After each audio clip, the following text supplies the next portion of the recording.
सीताराम कहो राधे श्याम कहो, सीताराम कहो राधे श्याम कहो।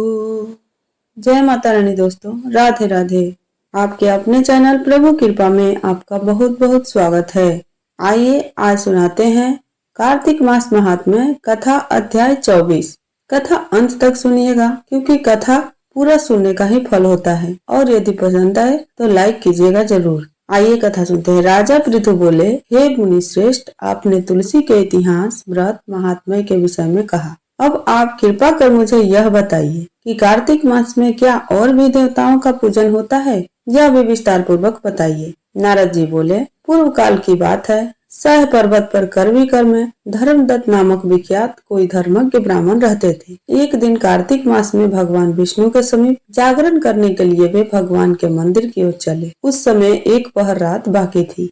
भगवान के पूजन की सामग्री साथ लिए जाते हुए ब्राह्मण ने मार्ग में देखा कि एक भयंकर राक्षसी आ रही है। उसका शरीर नंगा और मांस रहित था। उसके बड़े बड़े दांत, लपकती हुई जीभ और लाल नेत्र देखकर ब्राह्मण भय से थर्रा उठे। उनका सारा शरीर कांपने लगा। उन्होंने साहस करके पूजा की सामग्री तथा जल से ही उस राक्षसी के ऊपर प्रहार किया। उन्होंने हरि नाम का स्मरण करके तुलसी दल मिश्रित जल से उसको मारा था, इसलिए उसका सारा पातक नष्ट हो गया। अब उसे अपने पूर्व जन्म के कर्मों के परिणाम स्वरूप प्राप्त हुई दुर्दशा का स्मरण हो आया। उसने ब्राह्मण को दंडवत प्रणाम करके इस प्रकार कहा, ब्राह्मण, मैं पूर्व जन्म के कर्मों के फल से इस दशा में पहुंची हूँ। अब मुझे किस प्रकार उत्तम गति प्राप्त होगी? धर्मदत्त ने उसे इस प्रकार प्रणाम करते हुए देखकर आश्चर्यचकित होते हुए पूछा, किस कर्म के फल से तुम इस दशा को पहुंची हो? कहाँ की रहने वाली हो? तुम्हारा नाम क्या है और आचार व्यवहार कैसा है? ये सारी बातें मुझे बताओ। उस राक्षसी का नाम कलहा था। कलहा बोली, ब्राह्मण, मेरे पूर्व जन्म की बात है। सौराष्ट्र नगर में भिक्षु नामक एक ब्राह्मण रहते थे।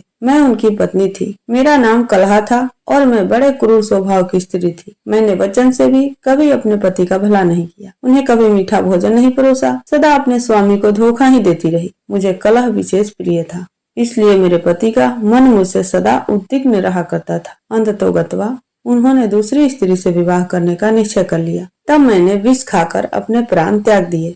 फिर यमराज के दूत आए और मुझे बांधकर पीटते हुए जमलोक में ले गए। वहाँ यमराज ने मुझे देखकर चित्रगुप्त से पूछा कि चित्रगुप्त, देखो तो सही, इसने कैसा कर्म किया है। जैसा इसका कर्म हो उसके अनुसार यह शुभ या अशुभ प्राप्त करे। चित्रगुप्त ने कहा, इसका किया हुआ कोई भी शुभ कर्म नहीं है। यह स्वयं मिठाइयाँ उड़ाती थी और अपने स्वामी को उसमें से कुछ भी नहीं देती थी।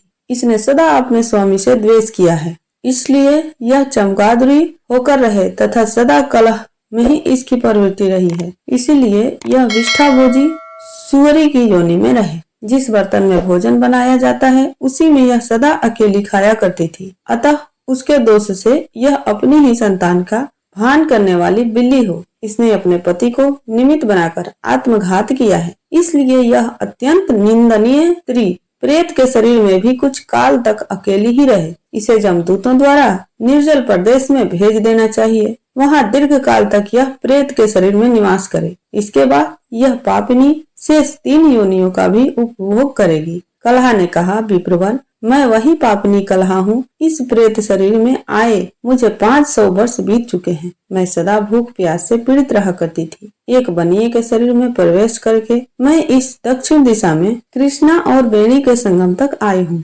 ज्यों ही संगम तट पर पहुँची त्यों ही भगवान शिव और विष्णु के पार्षदों ने मुझे बलपूर्वक बनिए के शरीर से दूर भगा दिया। तब मैं भूख का कष्ट सहन करती हुई इधर उधर घूम रही हूँ। इतने में ही आपके ऊपर मेरी दृष्टि पड़ गई। आपके हाथ में तुलसी मिश्रित जल का संसर्ग पाकर मेरे सब पाप नष्ट हो गए। द्विजश्रेष्ठ, अब आप ही कोई उपाय कीजिए। बताइए, मेरे इस शरीर से और भविष्य में होने वाली भयंकर 3 योनियों से किस प्रकार मुक्ति होगी? कलहा का यह वचन सुनकर धर्मदत्त उसके पिछले कर्मों और वर्तमान अवस्था को देखकर बहुत दुखी हुआ। फिर उसने बहुत सोच विचार करने के बाद कहा, धर्मदत्त जी के कथा का वर्णन जो बाकी है वो 25वें अध्याय में आपको सुनाएंगे हम। उम्मीद करती हूँ आप सभी को आज की कथा बहुत पसंद आई हो। यदि पसंद आई हो तो वीडियो को लाइक कीजिएगा और यदि अभी तक मेरे चैनल को सब्सक्राइब नहीं किए हैं तो प्लीज सब्सक्राइब कर दीजिएगा, जिससे कि इस चैनल पे अपलोड होने वाले हर एक नए वीडियो का आनंद आप सही समय पे उठा सकें।